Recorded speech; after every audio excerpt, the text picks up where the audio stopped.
Okay, तो सबसे पहले हम देखते हैं न्यूट्रॉन को। Okay, neutron. एक सेकेंड में कलर वाइट ले लूं। तो न्यूट्रॉन की खोज किसने की थी, किसने डिस्कवर किया था न्यूट्रॉन को? जेम्स चैडविक ने। James Chadwick. ओके, न्यूट्रॉन होती कहाँ है एटम में? न्यूक्लियस के अंदर। कहाँ होती है न्यूट्रॉन? न्यूक्लियस के अंदर। कैसी होती है? कोई चार्ज होता है पॉजिटिव या नेगेटिव? नहीं, न्यूट्रॉन के पास कोई चार्ज नहीं होती है, मतलब जीरो चार्ज, या इसको हम क्या बोल सकते हैं? Neutral particle. न्यूट्रॉन की जो मास होती है वो नियरली किसके इक्वल होता है? प्रोटॉन के। एग्जैक्ट इक्वल नहीं होता, नियरली इक्वल होता है। तो हम कैसे लिखेंगे? देखो, ये m सबस्क्रिप्ट n, यानी mass of neutron nearly equal है किसके? मास ऑफ प्रोटॉन के, है ना। और प्रोटॉन भी कहाँ होता है? न्यूक्लियस के अंदर होता है। ठीक है, ऐसा कौन सा पार्टिकल है जिसके पास ऐसा कौन सा एटम है जिसके पास न्यूट्रॉन होता ही नहीं है? तो न्यूट्रॉन किसके पास नहीं होता? हाइड्रोजन के पास। मैं हाइड्रोजन लिख रहा हूँ, यहाँ क्रॉस कर दे रहा हूँ। ठीक है, ये बहुत इंपॉर्टेंट सवाल है। न्यूट्रॉन को किस लेटर से रिप्रेजेंट करते हैं? न्यूट्रॉन को लेटर स्मॉल n से रिप्रेजेंट करते हैं। जो देखो, एक एटम के अंदर जो न्यूट्रॉन और प्रोटॉन्स होती है उसको कंबाइंडली क्या बोलते हैं? न्यूक्लियॉन्स। ठीक है, न्यूक्लियॉन्स। न्यूक्लियॉन्स क्या होती है? न्यूक्लियॉन्स जो होती है वो न्यूट्रॉन्स और प्रोटॉन्स, है ना, उसको कंबाइंडली हम क्या बोलते हैं? न्यूक्लियॉन्स। ठीक है, कहाँ होती है न्यूक्लियॉन्स? न्यूक्लियस के अंदर। क्लियर? ठीक है, अब एक एग्जाम्पल देख के हम समझेंगे। फॉर एग्जाम्पल हमारे पास आर्गन है ना। आर्गन की एटॉमिक नंबर कितनी होती है? 18, और मास नंबर होता 40। क्लियर? तो नंबर ऑफ न्यूट्रॉन्स कितनी होगी? 40 minus 18, mass number minus atomic number, यानी 22। नंबर ऑफ प्रोटॉन्स कितनी होती है? नंबर ऑफ प्रोटॉन्स इक्वल होती है एटॉमिक नंबर के, दैट मीन्स 18, है ना। तो टोटल न्यूक्लियॉन्स कितने हो गए? 22 प्लस 18, 40, है ना। तो आर्गन में न्यूक्लियॉन्स की नंबर कितनी हो गई? 40। 40 क्या है? Number of nucleons, correct. Protons कितनी है आर्गन में? प्रोटॉन्स देखो आर्गन में कितनी है? 18। और न्यूट्रॉन्स कितनी है? 22। ओके, आपसे ऐसा पूछा जाए आर्गन में कितने न्यूक्लियॉन्स हैं, तो आप बोलोगे 40। आर्गन्स में कितनी प्रोटॉन्स है, तो आप बोलोगे 18। कितनी न्यूट्रॉन्स है, तो आप बोलोगे 22। आपसे ये पूछा जाए आर्गन की मास नंबर कितनी है, तो जो न्यूक्लियॉन्स की टोटल नंबर होती है यानी 40। आपसे ये पूछा जाए एटॉमिक नंबर कितनी है? 18। अभी देखते हैं एटॉमिक मास को। ठीक है, तो एटॉमिक मास बेसिकली क्या होती है?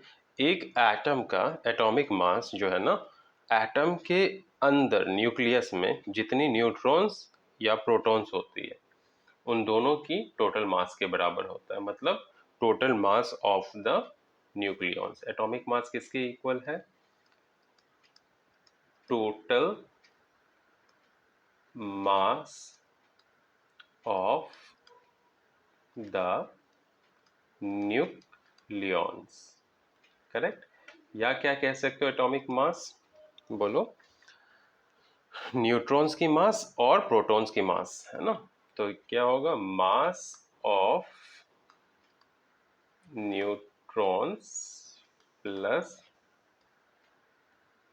मास ऑफ प्रोटॉन्स, है ना, टोटल मास ऑफ, ठीक है। तो ये क्या होगी, एटॉमिक मास उस एटम की। अब मैं क्या करने वाला हूँ, मैं एक एटॉमिक मॉडल ड्रॉ करने वाला हूँ किस एटम के लिए, कुछ भी पकड़ लेते हैं, तो एक हाइड्रोजन ले लेते हैं और दूसरी क्या ले लें, नाइट्रोजन ले लें और तीसरी क्लोरीन, तीन ले लेते हैं। देखो, पहला हाइड्रोजन, हाइड्रोजन में एटॉमिक नंबर कितनी होती है, 1, मास नंबर कितनी होती है, 1, ठीक है। तो यहाँ पे मैं क्या बना रहा हूँ, न्यूक्लियस, है ना, न्यूक्लियस के चारों तरफ इलेक्ट्रॉन घूमती है एक पर्टिकुलर ऑर्बिट में, है ना। हाइड्रोजन में कितनी इलेक्ट्रॉन है, 1, तो मैं यहाँ इस ऑर्बिट में, फर्स्ट ऑर्बिट में एक इलेक्ट्रॉन डाल देता हूँ। फर्स्ट ऑर्बिट क्या है हाइड्रोजन के लिए, के, है ना, या सेल भी बोल सकते हैं इसको, के सेल। यही इसका आउटर मोस्ट ऑर्बिट भी है। हाइड्रोजन का आउटर मोस्ट सेल कौन सा है, के सेल, आउटर मोस्ट, या इसी को क्या बोलते हैं, वैलेंस, आउटर मोस्ट सेल, या इसको हम क्या बोलेंगे, valence shell. Outer most orbit को ही हम क्या बोलते हैं, वैलेंस सेल, ठीक है। यहाँ तक तो कोई प्रॉब्लम। और ये जो इलेक्ट्रॉन है एक, ये कौन सी इलेक्ट्रॉन है, वैलेंस इलेक्ट्रॉन।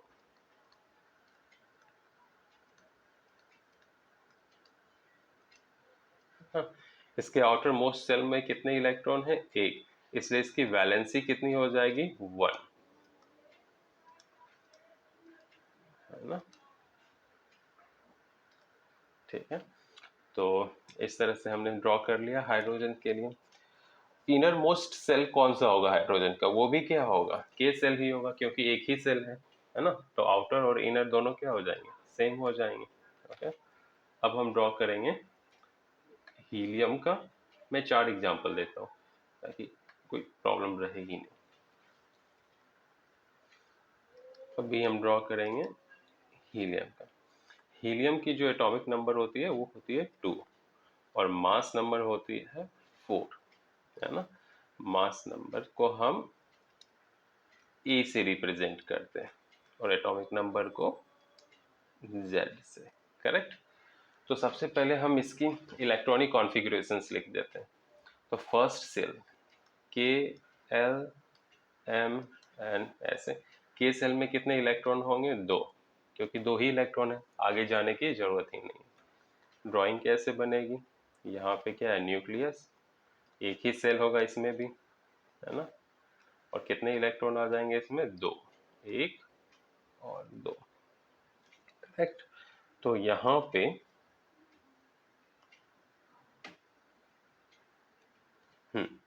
यहाँ सॉरी, हाँ, ये न्यूक्लियस में थोड़ा बाहर ले लिया, अंदर बना देता हूँ, ये है न्यूक्लियस, ओके। तो यहाँ देखो, इसकी वैलेंसी कितनी होगी, 0, जबकि 2 है ना, फिर भी इसकी वैलेंसी कितनी होगी, 0। ये एक स्पेशल केस है, हीलियम क्या है, स्पेशल केस है, ये डुप्लेट फॉर्म कर रही है, क्लियर हो। हाँ, और यहाँ देखो, आउटर मोस्ट सेल क्या है, के सेल, इनर मोस्ट सेल क्या है, वो भी इसके के सेल्स हो जाएंगे। हीलियम कैसी है, इनर्ट गैस है। इनर्ट गैस किसको बोलते हैं, जो नॉन रिएक्टिव होती है, या नोबल गैस बोलो। नंबर ऑफ न्यूट्रॉन्स कितने हैं, तो 4 - 2 करेंगे तो नंबर ऑफ न्यूट्रॉन्स मिलेगी 2। एटॉमिक नंबर कितनी हो गई इसकी, 2। नंबर ऑफ प्रोटॉन्स कितने हैं, 2। नंबर ऑफ इलेक्ट्रॉन्स कितने हैं, वो भी 2। न्यूट्रल एटम में प्रोटॉन्स की जो नंबर होती है वो इक्वल होती है किससे, इलेक्ट्रॉन से। और प्रोटॉन और एटॉमिक नंबर भी क्या होते हैं, इक्वल होते हैं। एक और मैं बना देता हूँ नाइट्रोजन, नाइट्रोजन का, हाँ बना देता हूँ नाइट्रोजन का, या कार्बन बना देता हूँ। कार्बन की एटॉमिक नंबर कितनी है, 6, मास नंबर कितना है, 12, है ना। तो एटॉमिक नंबर कितनी हो गई, Z=6, मास नंबर A से रिप्रेजेंट करते हैं 12, नंबर ऑफ न्यूट्रॉन कितनी होती है, mass number minus atomic number A minus Z, तो कितनी हो गई 12 माइनस 6, है ना, equal to 6। Number of proton वो भी 6, क्योंकि वो एटॉमिक नंबर के इक्वल होता है, और नंबर ऑफ इलेक्ट्रॉन जो है, नंबर ऑफ इलेक्ट्रॉन वो भी कितनी होगी, 6 ही होगी। क्लियर। इलेक्ट्रॉनिक कॉन्फ़िगरेशन क्या होगा, यहाँ K L M N लिखेंगे। फर्स्ट सेल में कितने होते हैं, 2, कितने बच गए इलेक्ट्रॉन, 4, 6 में से 2 यहाँ आ गया, तो L सेल में कितने होंगे, 4। तो आउटर मोस्ट सेल में कितने इलेक्ट्रॉन्स हैं, 4। तो कार्बन के केस में वैलेंस सेल में कितने इलेक्ट्रॉन होंगे, 4। वैलेंस इलेक्ट्रॉन कितनी है, 4। इसकी वैलेंसी भी कितनी हो जाएगी, 4, है ना। ओके, अभी देखो फिगर कैसे ड्रॉ करेंगे। यहाँ पे क्या हो गया, न्यूक्लियस, ये हो गई फर्स्ट सेल। फर्स्ट सेल में कितने इलेक्ट्रॉन होते हैं, 2, है ना। फिर यहाँ देखो ये हो गई सेकेंड सेल, कितने इलेक्ट्रॉन होंगे, 4, 1 2 3 4। ओके, इस केस में कार्बन के केस में के सेल क्या है, inner most cell, L cell क्या है, आउटर मोस्ट सेल, है ना। आउटर मोस्ट सेल्स में कितने इलेक्ट्रॉन्स हैं, 4। इनर मोस्ट सेल में कितने इलेक्ट्रॉन हैं, 2।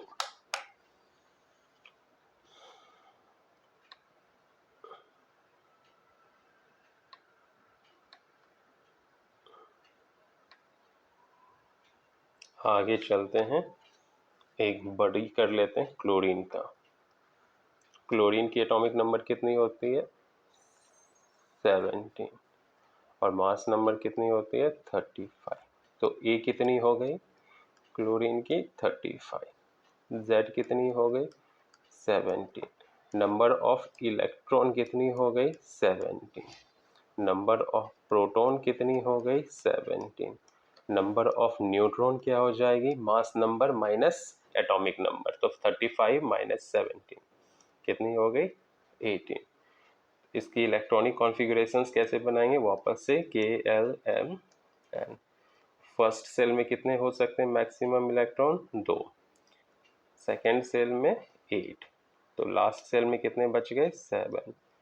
तो वैलेंस इलेक्ट्रॉन्स कितनी हो गई, 7। वैलेंसी क्या हो जाएगी, क्योंकि ये 4 से ज़्यादा है ना, आउटर मोस्ट सेल की इलेक्ट्रॉन्स कितनी है, 7 है, तो इसको हम 8 से सब्ट्रैक्ट करेंगे, तो इसकी वैलेंसी क्या हो जाएगी, वैलेंसी हो जाएगी 8 minus 7, that means 1। Okay, valence electrons कितने हैं, दोनों में डिफरेंस है वैलेंसी और वैलेंस इलेक्ट्रॉन्स में। वैलेंस इलेक्ट्रॉन्स की नंबर्स जो है वो है इसमें 7, ठीक है। इनर मोस्ट सेल में कितने इलेक्ट्रॉन हैं, 2। आउटर मोस्ट सेल में कितने हैं, 7। ओके,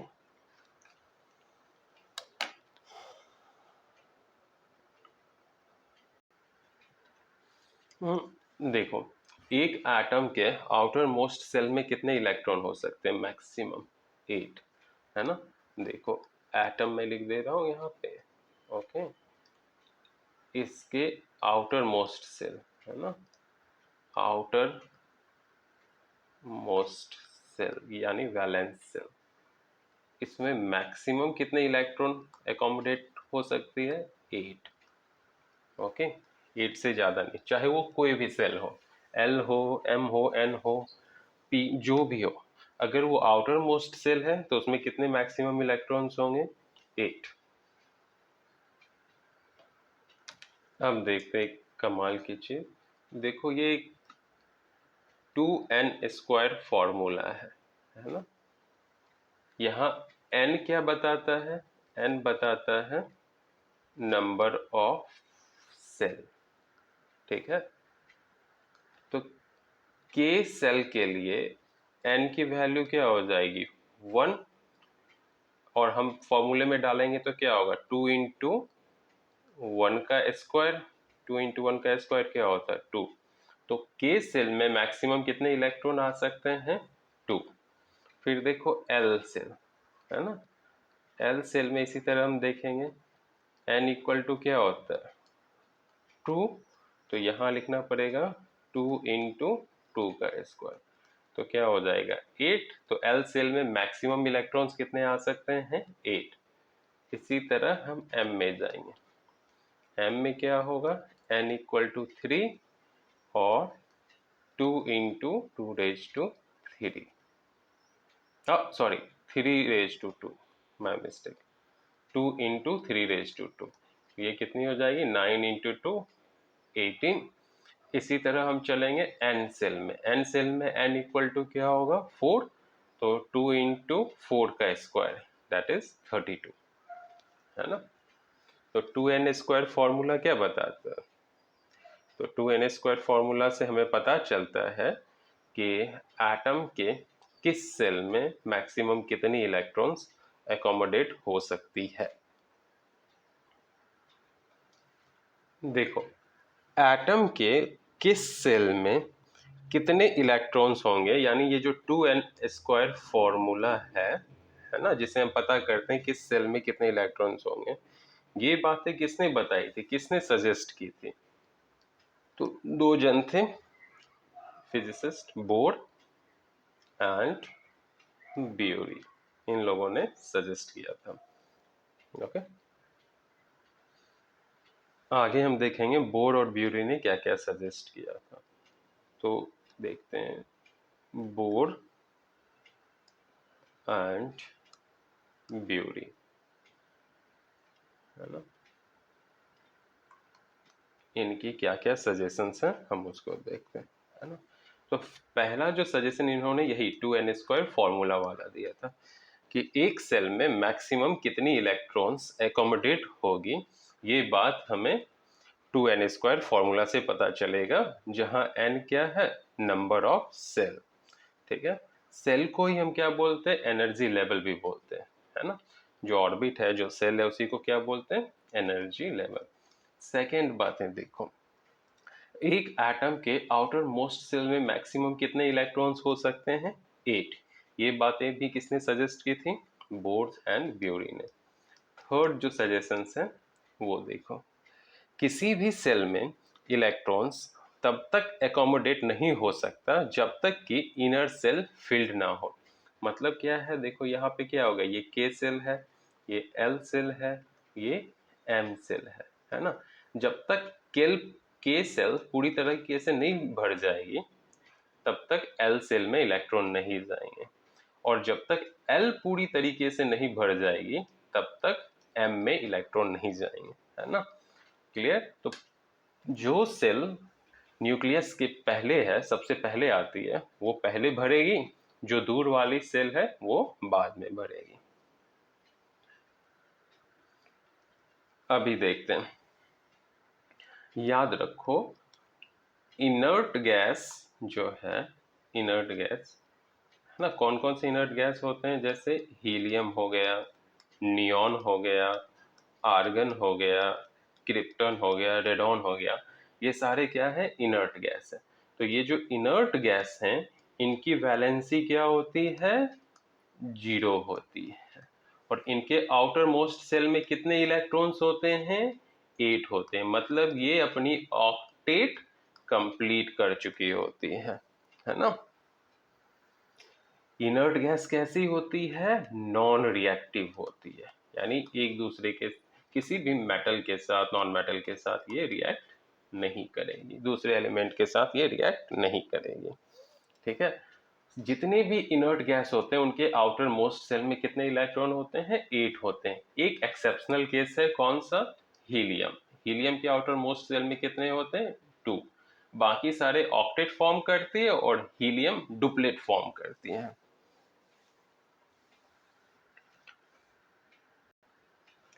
इनर्ट गैस क्या होती है स्टेबल होती है, क्योंकि ये नॉन रिएक्टिव है इसलिए क्या है स्टेबल। याद रखना, जिसके आउटर मोस्ट सेल में 8 इलेक्ट्रॉन होंगे वो क्या होगी, स्टेबल होगी, है ना, अदरवाइज एटम अनस्टेबल होगी।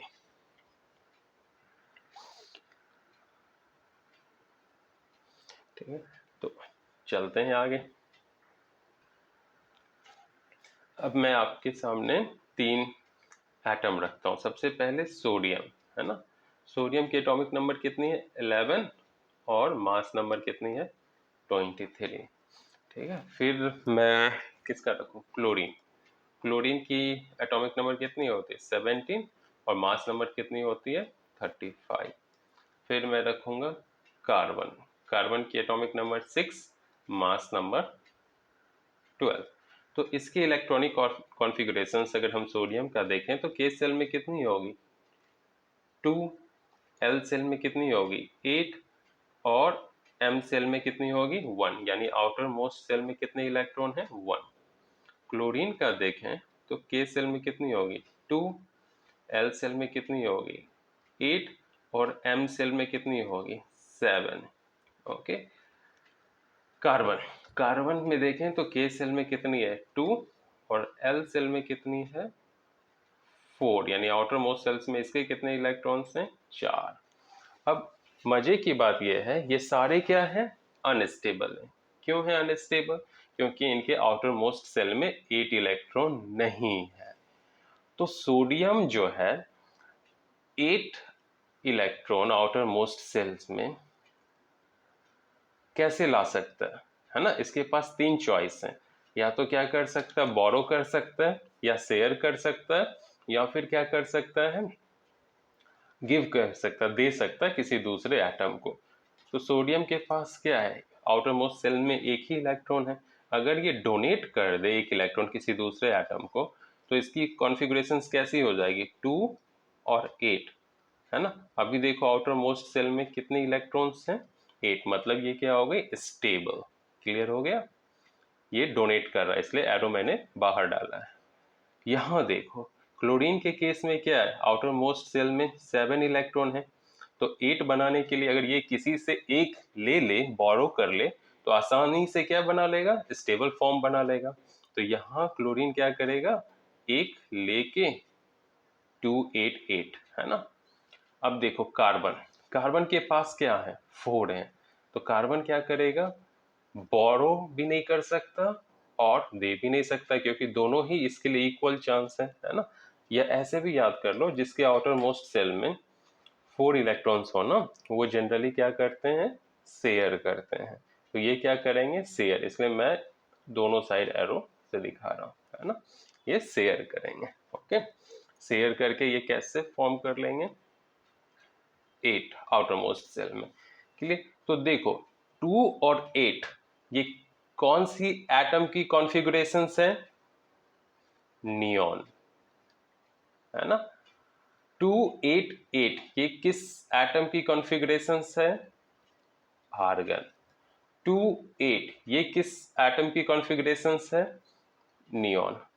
तो हम क्या देखते हैं, कोई भी एटम, है ना, या तो बोरो करके या डोनेट करके या फिर शेयर करके अपनी नियरेस्ट इनर्ट गैस कॉन्फ़िगरेशंस को प्राप्त कर लेती है, अचीव कर लेती है ना।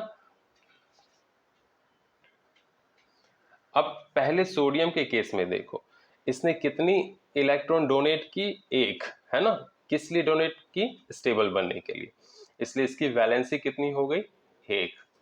क्लोरीन में देखो, इसने कितनी इलेक्ट्रॉन बोरो की, 1, तो इसकी वैलेंसी क्या हो जाएगी, 1। कार्बन के केस में हम देखते हैं, इसने कितनी इलेक्ट्रॉन शेयर की, 4, तो इसकी वैलेंसी क्या हो जाएगी, 4, है ना। तो जितनी इलेक्ट्रॉन डोनेट करे या बोरो करे या शेयर करे, उस नंबर को क्या कहते हैं, वैलेंसी। तो आप यहाँ देख सकते हो वैलेंसी के डेफिनेशंस क्या है, valency is simply equal to the number of electrons gained, lost और shared by an atom of an element to achieve the nearest noble gas configurations. Okay, तो वैलेंसी क्या होती है, नंबर है किसकी, जितनी इलेक्ट्रॉन एक एटम गेन करती है, लॉस करती है या शेयर करती है अपने आप को नियरेस्ट नोबल गैस कॉन्फ़िगरेशंस में लाने के लिए। इसी को कंबाइनिंग कैपेसिटी भी कहते हैं, है ना। तो थोड़ा और डिटेल से अगर बोलूँ तो कैसे बोलूँगा, अगर एक एलिमेंट के एटम के आउटर मोस्ट सेल में 8 इलेक्ट्रॉन्स नहीं हैं और उससे कम होता है तो वह एटम अपने तरह के दूसरी एटम या किसी अन्य एटम से क्या करेगा, इलेक्ट्रॉन गेन करेगा, डोनेट करेगा या शेयर करेगा और अपनी आउटर मोस्ट सेल में 8 इलेक्ट्रॉन लेके आएगा ताकि वो स्टेबल हो जाए, है ना। अभी देखते हैं प्रोटॉन्स को।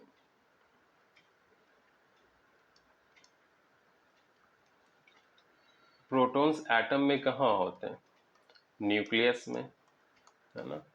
इनको भी न्यूक्लियॉन्स बोला जाता है। एटॉमिक नंबर किसके इक्वल होता है, नंबर ऑफ प्रोटॉन। तो एटॉमिक नंबर का डेफिनेशन क्या हो गया, it is the number of protons inside a nucleus of an atom, है ना। तो जेड से किसको रिप्रेजेंट करते हैं, एटॉमिक नंबर को। क्लियर। चलो अब सिंबल दिखाते हैं। इस तरह से हम एक एटम को रिप्रेजेंट करते हैं। यहाँ ये जो चीज़ है एक्स, ये क्या बताती है, सिंबल ऑफ एन एलिमेंट या एटम बोल दो, सिंबल ऑफ एन एटम और एलिमेंट। क्लियर। ए क्या है, मास नंबर, ए क्या है, मास नंबर। जेड क्या है, एटॉमिक नंबर, जेड क्या है, एटॉमिक नंबर। याद रखना मास नंबर से जब एटॉमिक नंबर सब्ट्रैक्ट करते हैं तो क्या मिलती है, number of neutron. Clear. Number of proton किसके इक्वल होती है, जेड के इक्वल होती है। हम पहले ही कर चुके हैं, आगे करने की जरूरत नहीं है। अब हम स्टडी करेंगे आइसोटोप्स को, ठीक है। आइसोटोप्स, ठीक है। तो सबसे पहले हम हाइड्रोजन के को ही एग्जाम्पल लेंगे, ठीक है। हाइड्रोजन की कितनी आइसोटोप्स होती है, 3। मैं तीनों लिख देता हूँ ना। यहाँ एटॉमिक नंबर सारे की क्या होगी, 1 होगी, क्योंकि आइसोटोप्स क्या होते हैं, वो सारे एटम्स जिनकी एटॉमिक नंबर सेम हो और मास नंबर डिफर करे। तो देखो सबकी एटॉमिक नंबर क्या है, सेम है, 1 1 1। मास नंबर डिफर करेगी, इसकी क्या होगी 1, इसकी 2, इसकी 3। जिसकी 1 होती है मास नंबर उसको हम क्या बोलते हैं, प्रोटियम, प्रोटियम। और इसको किससे रिप्रेजेंट करते हैं, पी से। जिसकी मास नंबर 2 होती है इसको क्या बोलते हैं, ड्यूटेरियम, ड्यूटेरियम। ओके। और इसको किससे रिप्रेजेंट करते हैं, डी से। जिसकी मास नंबर 3 होती है इसको क्या बोलते हैं, ट्राइटियम। ओके। और इसको रिप्रेजेंट किससे करते हैं, टी से। ये रेडियो एक्टिव होता है, जो थर्ड वाला है ये क्या होता है, रेडियो एक्टिव होता है। मैं फिर से बता देता हूँ, एक ही एलिमेंट के कुछ एटम्स की एटॉमिक नंबर सेम होगी लेकिन मास नंबर डिफरेंट होगी, इनको क्या बोलते हैं, आइसोटोप्स, है ना। एग्जाम्पल, हाइड्रोजन एलिमेंट के 3 डिफरेंट एटम हो सकते हैं जिनकी एटॉमिक नंबर सेम है, 1 1 एंड 1, लेकिन इनकी मास नंबर डिफर कर रही है, 1 2 एंड 3। इसी तरह क्लोरीन में भी हम जा सकते हैं। क्लोरीन देखो, है ना, इसके भी कितने हैं, 2 आइसोटोप्स। तो एटॉमिक नंबर क्या होती है, आइसोटोप्स में सेम होती है, तो यहाँ एटॉमिक नंबर हम सेम करेंगे, मास नंबर डिफर करेगी। ये क्या हो जाएगी 35, ये हो जाएगी 37। ओके। तो ये जो 35 वाली एटम्स है ना, जैसे क्लोरीन गैस है उसमें ऐसी एटम्स जिसकी मास नंबर 35 है वो ज़्यादा मिलती है कंपेयर टू ऐसी एटम्स जिसकी मास नंबर 37 है। रेशियो क्या है 3:1 का, है ना। अगर 3 ये एटम मिलेगी तो ये सिंगल मिलेगी, है ना। तो मैं फिर से रिपीट कर दूं, ऐसे एटम्स जिनकी एटॉमिक नंबर सेम हो, मास नंबर डिफरेंट हो, आइसोटोप्स कहलाएंगे, है ना। Such atoms which has same atomic number but different mass number are called isotopes. Okay?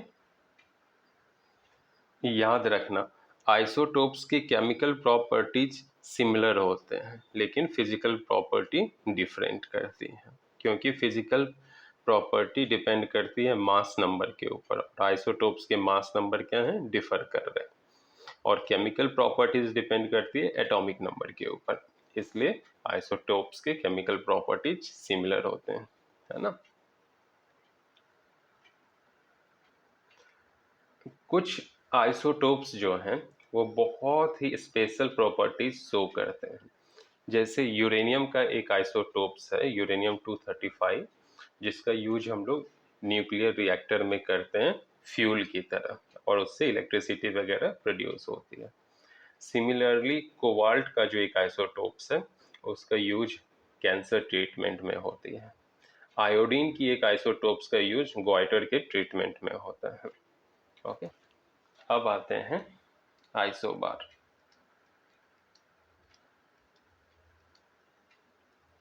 Okay, isobar क्या होती है, दो या दो से ज़्यादा एटम्स जिनकी मास नंबर सेम हो बट एटॉमिक नंबर डिफरेंट हो। इसमें क्या होगा, देखो मास नंबर जो है वो सेम होगा, है ना।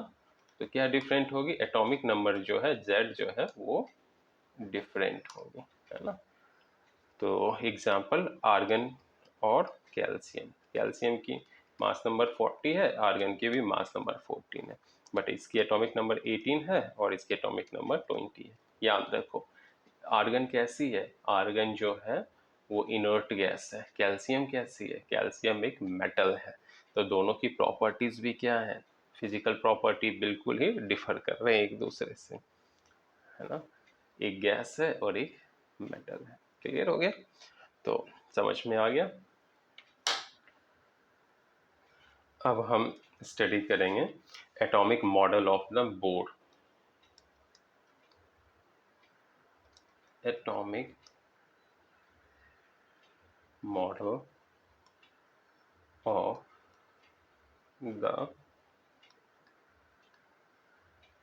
बोर।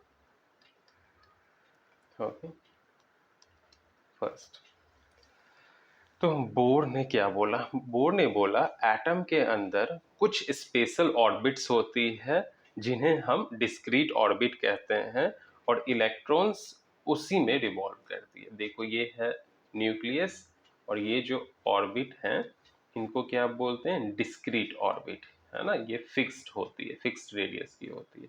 ये सारी क्या है, तीनों और ज़्यादा, इनको क्या बोलते हैं, डिस्क्रीट ऑर्बिट, है ना। और इलेक्ट्रॉन इसी में रिवॉल्व करती है न्यूक्लियस के अबाउट। क्लियर। दूसरी बात उसने क्या बोली, ये तो पहली बात है। दूसरी बात उसने बोली जब इलेक्ट्रॉन्स इन ऑर्बिट्स में रिवॉल्व करेगी ना तो इससे एनर्जी रेडिएट नहीं करेगा, है ना। तो आई रिपीट, जब इलेक्ट्रॉन्स इस डिस्क्रीट ऑर्बिट में रिवॉल्व करती है तो इलेक्ट्रॉन एनर्जी रेडिएट नहीं करती है और एटम स्टेबल होता है ना।